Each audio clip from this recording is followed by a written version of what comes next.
I wasn't at Soccer's for very long. But in the short time that I was there, I think one of the biggest things that I took away from being at the club was like the professionalism of it, and also the relationships that I was able to build while I was there.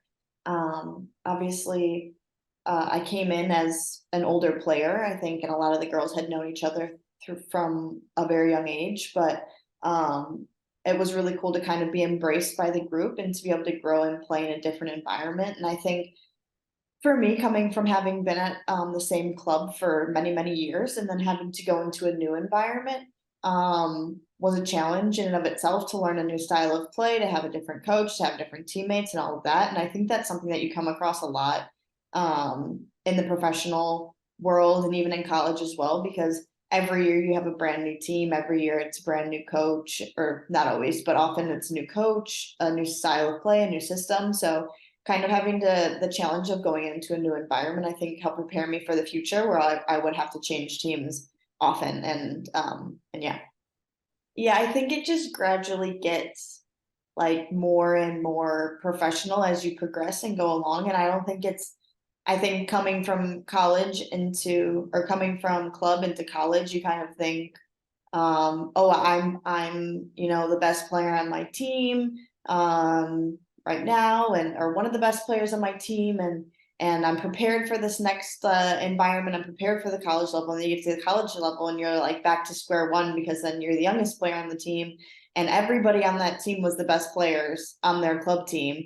So then you're like in an environment where everybody is at the same level as you, or everyone's better than you, and you have to kind of relearn how to show yourself, relearn your strengths, how to fit in and grow in a new environment. And then again, when you go to the professional level, again, it's everybody on there was the best player on their college team as well, or the best player coming up through their academy. So every level you go up, it gets smaller and smaller with the people that are still competing, and everybody is good. So having to find strengths, having to find new ways of showing that you're a different kind of player, that you're unique, that you have to be very sure of what you're good at and know maybe your weaknesses as well, so that you can know where you can improve and also like where to focus your energy. I think I found that a lot going from one level to the next. Every time I was challenged to perfect what I was really good at and acknowledge what I wasn't good at. Yeah, playing for the Jamaican national team is something that I hold really close to my heart. It's something that's really special for me to represent my country and my family's country. And it's been an incredible experience. And I've had some of my best memories with the national team, playing at this most recent World Cup, going to camps, having competitions, playing some of the best players in the world from some of the best countries in the world and the best teams. So it's really been an incredible experience playing with the national team. And it's also really cool to kind of be in a team with people that are all have roots in the same place. And so that there's the cultural aspect of it. Everybody is kind of similar, has similar roots, comes from the same place, likes the same music, and the food and the culture and the vibe is just really good. So I really enjoy going in with the national team. But it's very different from club, because when you're with your club, you're with them day in and day out. You often live close to these people, you see them every single day. And then when you go with your national team, it's like once every month or two. You're in for a week to 10 days at a time, and then you leave again. So it's hard, it's challenging, the national team, because you don't really have the time to build the same type of relationships on the field, because you don't have the time to train together every day. You don't have the time to build those same relationships. It's more just come together, train a few times, play a few times, and then we leave again, and say, I'll see you in a month or so. But yeah, it's really special to be able to represent Jamaica and put on that jersey every time I play. Um, I just remember that being at Soccer's was really, really fun. I enjoyed my time there, and I think that's such a big thing, especially as you get higher and higher in the levels that you're playing in, to make sure that you're still enjoying it and having fun, because it's so easy to get caught up in the goals you're setting, or whether you're being successful, or looking left and right at the people around you and being like, oh, am I as good as they are, or is my soccer journey the same as them? But I just remember it being really fun, and the group of girls that I was playing with was a really tight knit group. I remember we would always, when we were on away trips, play soccer tennis in the parking lots of the hotel over like the parking lines, and we'd have big competitions with each other, like partner soccer tennis games. And that's just one example of how much fun we would have as a team and how much we just loved to play. Like any chance we got, we were kicking the ball around and we were competing with each other. And I think that's a testament to why we were a good team and why a lot of those girls went on to play after club. Yeah, I think playing professionally and having that goal is becoming like so much more attainable as the women's game progresses and more opportunities to play. And I think that if that is the goal of any player, from soccer's or from any club really, I think to just keep that in mind. Every decision you make, every, you know, everything you do, if you have that in the back of your mind at all times, then it really sets you on a course to be able to achieve that. I think it's so easy to be distracted by so many other things that are happening, by friends or distractions, social interactions or whatever, that you can lose sight of like what your goals are. But I think if your goal is to play professionally, then you need to make sure every time you show up to training, you're giving your absolute best and you're taking advantage of every moment you have on the field. And every time you're in a game, you're showing your best, because you never know who's watching you play, and you never know who might watch you play and be like, wow, that's a really good player, I want them on my team. And so that's kind of the attitude that I try to take every time I go into training and playing, is that I just need to give my best effort every time I go on. And I can't control everything that happens on the field, but I can control my effort, I can control my attitude. And if I keep a good attitude and good effort throughout everything, then I've given myself the best possible chance to achieve my goals and play professionally. So I've had so many injuries. I've tore my ACL a few times. I've ruptured my Achilles. I recently, had to get surgery on my quad. And injuries, obviously, some players are fortunate to not have had any injuries or serious injuries throughout their career, but for the vast majority of soccer players, you will face an injury at some point of time for some amount of time, whatever that may be. And it's really challenging to go through. But I think every time I've had an injury, I come out with just a renewed appreciation for the ability to play the game that I love to play, and also a renewed desire to just enjoy every moment that I have, that I can play and that I am healthy, because I know that it's not always been like that. And I know that there's been chunks of time where I haven't been able to play, I haven't been able to run. So every time I step out on the field and remember where I've come from and what I've had to overcome, and to remember that I can run today, I can play today, I'm still playing the game I love, like despite all of these injuries that I've had. It's really cool. And I think those players that have gone through injuries can have a greater appreciation for the ability to play the game and to still be a part of it. Yeah, I think the biggest thing that players can do to set themselves apart is to know yourself really well, to know what you're good at, and to know what parts of your game you need to strengthen. And I think, I don't know who says this, but apparently it's a thing that you're able to grow most in the things that you're already good at, more so than you can grow in the things that you're not good at. So that doesn't mean to not keep working at the things that you're not as good at, because you can definitely grow in that and you should improve. But by knowing the things that you are really good at and focusing on those things, especially, you're able to grow substantially more in those areas. And a lot of times it can be different from the players around you. So maybe you're really good at set pieces. Keep practicing that, keep drilling that, become really, really good at that. And so your coach will look at you and be like, they can rely on you for that. And they know that when they put you on the field, that you will provide that for them no matter what. So I think for me, one of the biggest things that will help players stand out is to know what you're good at and what you're not good at, and to really push to improve both things, but especially what you're already good at, and make that the central part of your game, because every player is different. You're maybe going to have players that are faster than you, or players that are stronger than you, or players that are more technical than you, but you have to identify the part of the game that you're really good at and make that your game, and then you'll stand out from the people around you. I think the most important thing for me to keep in mind is that I am more than an athlete, and I am more than um my successes and my failures in what happens in my sport. I think that is the biggest thing, and it's something that's really difficult to remember. And I find myself forgetting that sometimes and having to remind myself that I am more than that goal I scored the other day that won us the game, or I am more than the goal I missed the other day that lost us the game, you know? And I think that really helps because as an athlete, your emotional state and can be up and down like a roller coaster because sports is up and down like a roller coaster. You can have the worst training session of your life one night and come back the next day and have the best one of your life and you're feeling all good about yourself. But I think that if you're able to recognize that you are more than and greater than what you do as an athlete, then you're more able to stay steady throughout all of the ups and downs that your career has to offer. And hopefully, these players at soccer have really, really long careers, but that also means more and more ups and downs. And I think um, if you're able to stay steady throughout all of that, you'll overall enjoy it a whole lot more. And also, you won't be affected as much by failure. You'll be able to bounce back more easily. And also, you won't let success go to your head. You're able to stay humble and you're able to keep working and realizing that you haven't achieved everything. There's always more growth to be had, there's always more improvement to be had. And so, I think recognizing that as a player that you're more than what you do will really help going forward.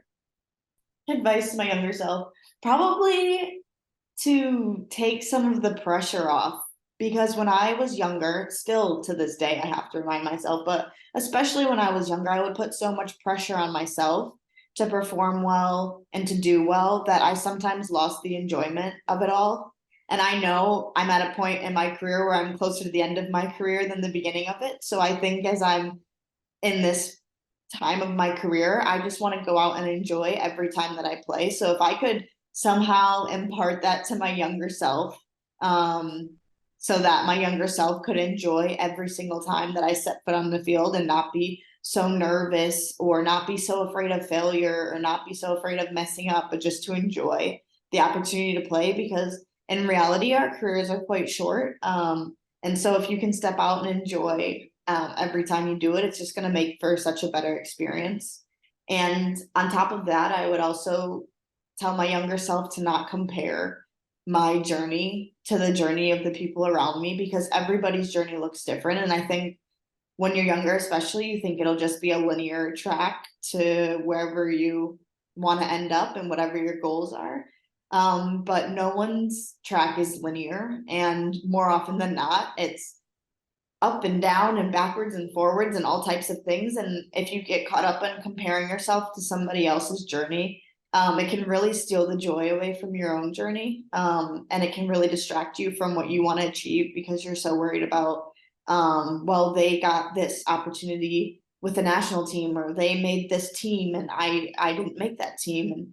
And I think that I've failed a lot throughout my career. But then I've also succeeded a lot. And I think if you look at the person next to you, big picture, they've done the same. They failed a lot and they've succeeded a lot. So I think focus on your own journey and try and enjoy every chance you get to set foot on the field. Yeah, we still have a soccer's group chat actually. It doesn't, people don't message in it too much, but when they do, it's always a lot of people responding and being like, "Oh, let's meet up or let's have a reunion and all of this stuff." So I do keep in touch with a couple of the girls quite closely, but we all obviously follow each other on social media, so it's just cool to see everybody kind of growing up and living their lives. I mean, we went from playing with each other at club and then playing against each other in college a lot of times. So seeing each other after games and stuff like that and having that bond. And then now as adults, we're seeing each other get married or have adventures or travel or whatever it is that people are doing. And so, yeah, it's fun to look at memories and kind of watch people grow up. And obviously I don't get to see people very often as I'm living abroad, but yeah, it was a special group that we had at soccer's and a lot of people still keep in touch. Um, yeah, I think I'm currently playing in Spain, and for me, it's been a very long time coming dream of mine to have the opportunity to play in Spain. And for a while there, I thought I wasn't going to have the chance to, and through a series of events, I was able to get the chance to play here, and I'm absolutely loving it. It's been an incredible experience to get the chance to not only like achieve my dream of playing in Spain, but then also like learning a new language and living in a new place. And my husband's here as well, so us being having the chance to kind of have this adventure together is incredible. So I'm really looking forward to the upcoming season we have. We're already maybe 6 games into our season, but we have, I mean, we play until June. So we have a lot of games to go, but I'm really looking forward to my season with this team and kind of seeing how I can grow and improve and as a player, and also just like I said before, enjoying every chance I have to set foot on the field and play. Yeah, women's soccer is growing a lot. I mean, I think for me, one of the most blatant pictures of how fast women's soccer is growing is from the last World Cup in 2019 to this most recent one. And just the difference in fan base, the difference in interest, the difference in media coverage, and the difference in like the amount of people that could watch the games and recognize you as players, and just the interest in general surrounding the World Cup. It was really cool to see, and being a part of it, I was like, wow, the women's game has grown so much over the past 4 years only. And then on top of that, it's grown even more. But seeing leagues across the world improving so much, becoming more and more competitive. You have the US league is super competitive, the Spanish league, the English league. So many leagues around the world are so competitive now and have some of the best players in the world competing, which makes it such a more entertaining game to watch. And the fan bases are growing. The amount of fans you get at games is increasing substantially. The amount of investment from outside, the amount of money pouring into the women's game. And I think that is just going to make it such a better experience and a more professional experience for anyone that wants to play at the top level. It'll make the facilities even better. It'll make the team and players you're playing with even better. So yeah, it's been really cool to be a part of it. I feel like I've been fortunate enough to be a part of women's soccer as it's booming. And so that's been really cool to see. And I look forward to seeing how it continues to grow in the future. Yeah, I would say my first year professional was really hard. I was playing in Houston in the NWSL. And the transition from college to professional is really different because when you're in college, um, you live with your teammates, you eat with your teammates, you share rooms with your teammates, you're in classes with your teammates, you're constantly, in touch and talking. And then you go into the professional world and you have people from a much wider age range. I went pro at, how old was I? 22, 23. And then you had people on the team who were like in their 30s, early 30s competing, and some had spouses and some had families, and for them this was their job. Whereas in college it was, we were all around the same age, and we played, but we also had school, and we had a lot of things we were juggling, and we were kind of just trying to have fun with it. But then you go into the professional world, and this is actually how people are making a living. So there was like this level of seriousness that came with it. And the stress that came with it was significantly higher than in college as well, because there's contracts and there's how much people are getting paid and there's people getting traded, and your team changes constantly. And so I think going from college to pro, it was definitely a challenge for me. And a changed environment, as I was like, oh, the team is not, it's not like we're all best friends like we were in college. I feel like it's different. But then in that, I really enjoyed the level of professionalism that went up. First of all, you have so much more time in your day when you're a pro versus when you're in college, because you're not trying to juggle so many different things. So you have a lot more time to fill with whatever you want to do, or sleep more, or spend time at home, or whatever it is, or with friends, or make new friends, or try new things, pick up new hobbies, all of these different things you can do. So I really enjoyed like the amount of free time I had as a pro. And then also learning how to build relationships differently in the professional world, because you're coming from an environment where you're kind of all forced to be friends in college because you have to do everything together, and then going pro where you can go to training and then you can leave and never see another teammate again for the rest of the day if you don't want to. So kind of learning how to build relationships, finding people on the team that you do want to be friends with, and being intentional about oh, let's grab coffee, let's hang out, let's do this, let's do that. And so I think that was something that I had to learn as well. But also I have some of my closest friends from that team in Houston. So it was a good experience in the end. Yeah. I think, yeah, just I think having idea of what you want to achieve, and not everybody has to go wanting to be a professional footballer, right, or soccer player. Like not everybody wants that, and that's totally okay. So if your goal is to just have fun with it and play until you finish high school and then stop, or if your goal is to play into college, or if your goal is to be the top goal scorer, the best goalkeeper, or whatever it is, or the goal is to make the national team or the regional team, or the goal is so that your team wins nationals, whatever that goal is for you, to just really keep that in mind and recognize that the people around you might have different goals, and also the people around you will have different journeys to achieving their goals, and that's totally okay. So just enjoy whatever it is that you face along your path, and it's going to be ups and downs. But again, like I said before, if you can recognize that you're greater than your career, and to just kind of stay steady throughout all of it, I think it'll be a good experience regardless of what your goals are in it. I mean, it varies from team to team, but this current team that I'm on, I wake up, I have to be at the training center by usually between 8:30 and 9. We do watch film, see the physio if we need to, and then we do about 45 minutes of activation, and then we're on the pitch for about an hour and a half. And then we come off and we have a gym session, usually a short gym session, and then we can go home for a couple hours. And then some days we have to go back and have another gym session that's like an hour and a half. So usually in between, I'll take a nap, eat. Yeah, usually just take a nap and eat. That's kind of all I have time for, and then head back to the next session. And then after that, I'm done for the day. So I can come back and chill and read or get coffee with a teammate, or but we don't have that much time until it's time to start making dinner, and then we go to bed and try and go to bed as early as possible because we have early mornings. Yeah, that's normally what my days look like here. But it varies depending on the team that you're on, for sure.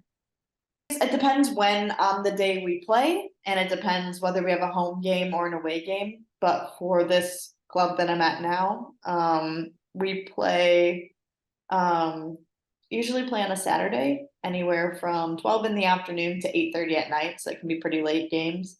But if we have a late game, usually I can sleep in during the day and I get up and I just have time to chill really all day. I kind of really don't like late games because you just sit around all day waiting waiting to play. But I usually try and have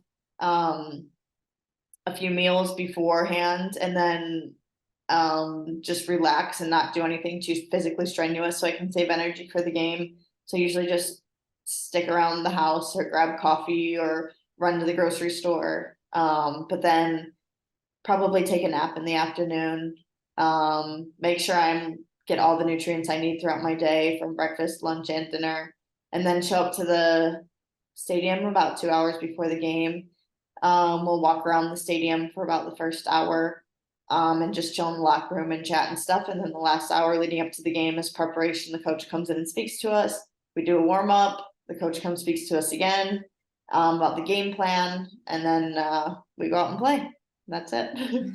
Lately, I haven't always done this, but lately, I've really enjoyed taking a lap around the pitch before the game just by myself, because the full team walks onto the pitch before the game and just kind of has a look at the field, decides what type of boots we're going to wear and what the field looks like, and kind of visualize for the game. And I like to take a lap around the pitch from all the way big around from penalty box to penalty box, and kind of think about the game, think about what I want to do in the game.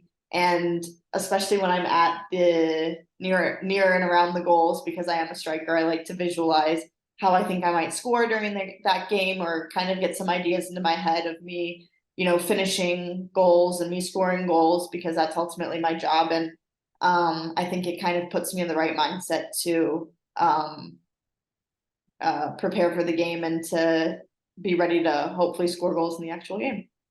Yeah, so I think so I played in Scotland for 2 years prior to this. So I feel like I kind of eased into the overseas transition. But I Mhm. will say the transition from the US to Scotland was significantly easier than Scotland to Spain because at least in Scotland they speak English and the culture isn't like too different than it is in the US. Whereas in Spain the culture is pretty different. I don't know the language and I'm trying to learn. I had like baseline school level Spanish before coming to Spain, but I didn't like have it was not it's not the same. It's not the same. I thought it was maybe the same, but it's not the same. So it's definitely been a challenge to come into an environment where we play a different formation than I've ever played. The coaches don't speak English. Some of my teammates speak English, but not all of them. And yeah, having to kind of adjust to that and learn a new language. Plus, on top of that, living in a new place, being away from family and friends.